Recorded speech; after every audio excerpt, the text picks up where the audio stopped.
Alright, good day sa lahat ng mga natin sa ating YouTube channel. At yun, ngayong araw papalabas na naman tayo. Ay, uulan na naman. Lagi naman yan, sanay na. Pero okay lang yan. Malaga makapagpahagdayan ng tulong ngayon. Ay tumuulan. Siguro baka mag 4 wheels kami ngayon kasi maulan. Pero kung hindi naman, may kapote naman tayong baon. May mga pamalit naman tayong baon dito. Kaya goods lang. Yung motor ko nandun na sa labas. Nilabas ko na kasi sobrang putik dito. Mapuputikan lalo. So yan. Pumunta tayo kila Marcos. Kahapon di kami naglabas kasi alam niyo naman birthday kahapon ni Marcos. So naganda muna sa kanila ng kaunti.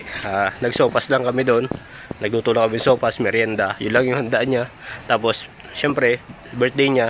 Nagpahinga na rin kami. Yun lang yung pinakang pahinga namin araw ng birthday niya. So yan, pupunta tayo sa kanila at nagtawag sa akin. Ngayon, maaga daw kami lalabas ngayon kasi yun nga baka paghapon maulan na naman.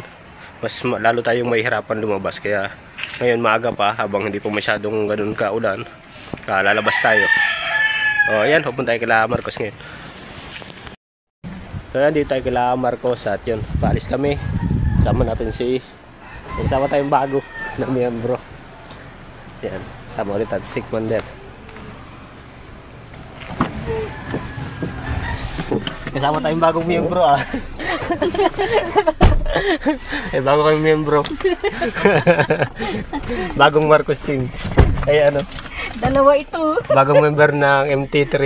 MT4 na. Dalawa ito. Dalawa? Wag ka. Aba, pack one pack all pa lang. Isang invitation lang ay dalawa agad. Maganda yan para marami agad ano.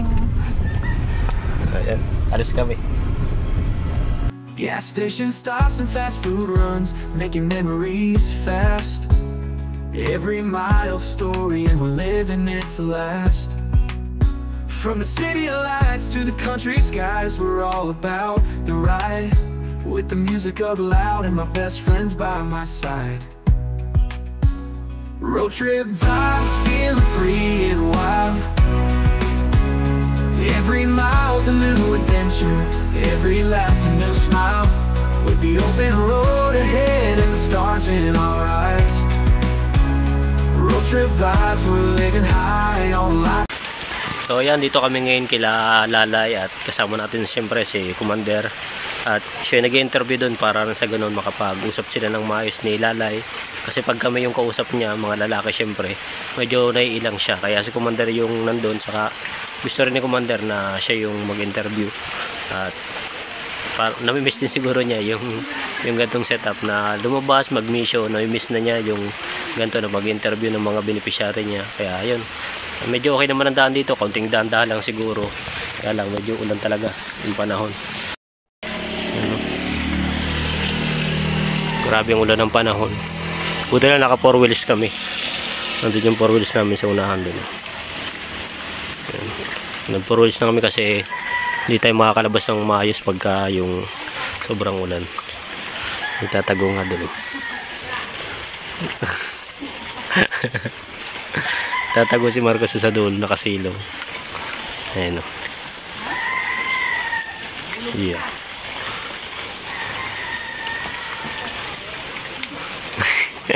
Nakatay ka. Nakatay ka dun. Ayan. Sisilong si Mark. Grabe yung ulan dito. Sobrang sobrang lakas ng ulan.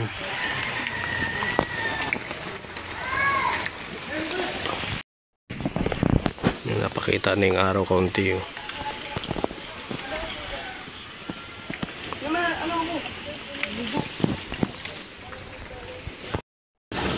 So yan, naglayo muna tayo doon kasi medyo makaka-ingay tayo doon pag nagsasalita tayo kasi malakas yung abot nung mic ni Commander. Abot tayo doon kahit medyo nasa malayo tayo. Rinig tayo doon, kaya naglayo muna kami ni Mark. At andun naman sila Commander, doon pa. Si Mark nagbablog.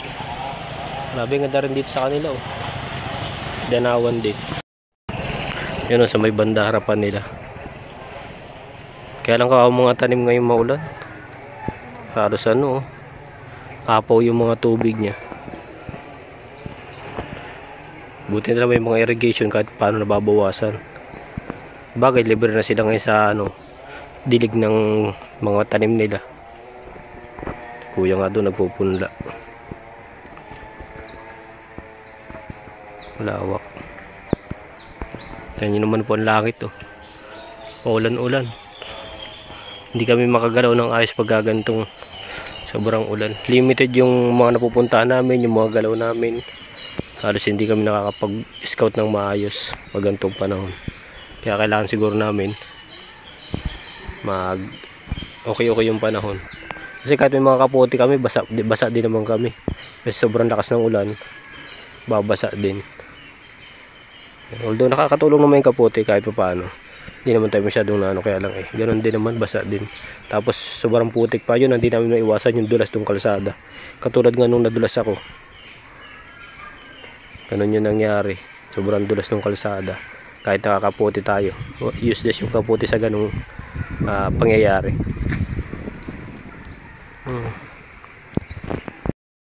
Yun, awa naman ng Diyos. Okay naman yung paa natin. Kasi halos gas-gas lang naman. Kaya yun, medyo na siya.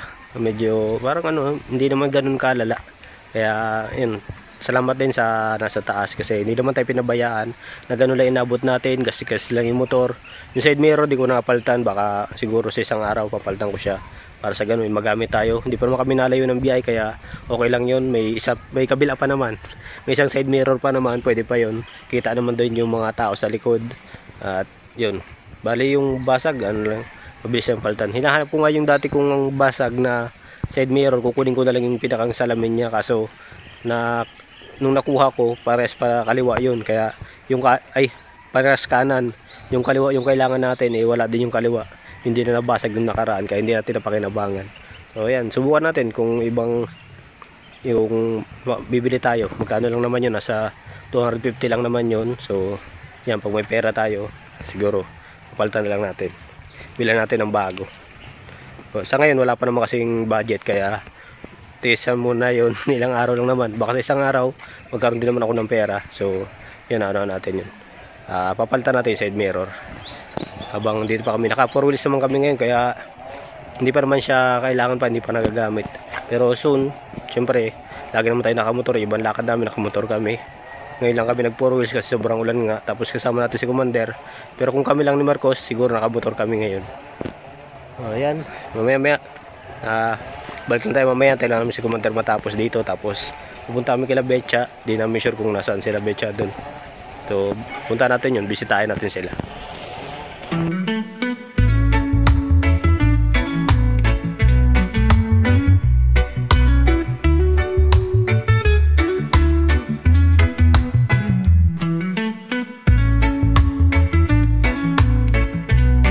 Dito na tayo ngayon sa bahay at yun, pauwi na tayo. At yun, okay naman yung nagilakad namin. Paabutan naman ng tulong sila Lalay. Kaso cancel yung dalawa nating lakad, yung kay Dayan, kasi kasama natin si Commander. Medyo matagtag kasi doon, malubak doon sa may kila Dayan, kaya di na kami nagtuloy. At alam niyo naman si Commander, medyo malapit na yung kabuuanan niya ng panganak, kaya yun, namin yung safety ni Commander. Tapos dito naman kila Betchay, wala naman si Betchay dyan kasi nagpa-practice nga doon sa school. So hindi rin natin pwedeng abalahin kasi yan nga, medyo may activity sila, may parapit silang activity, kaya kailangan siguro na mag-practice ng Tayo, dito naman tayo sa bahay. Yan, papahinga na tayo. At tingnan natin kung ano pa magagawa dito. May mga nakaano pa naman ako, kaya lang hapon na rin kasi, noong oras na rin, kaya siguro magpahinga na lang muna tayo. Magtatanim pa sana ako nung kasi may mga pantanim pa ako dyan, kaso anong oras na, siguro bukas na lang ng umaga. At ganoon din, bukas din naman maaga din mga kaming gigising kasi may lakad kami para bukas. At yun, sobrang saya lang kasi yun, kasama ulit natin si Commander. Ilang din natin, hindi nakasama si Commander, kami dalawang lagi ni Marcos. So ngayon nakasama ulit natin si Commander.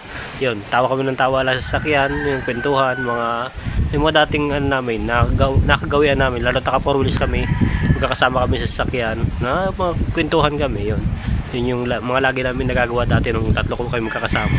So yun, kakatuwa lang. At yun, hanggang dito na lang. Muli, maraming salamat sa inyong lahat. At yun, mag-ingat kayo palagi. And God bless.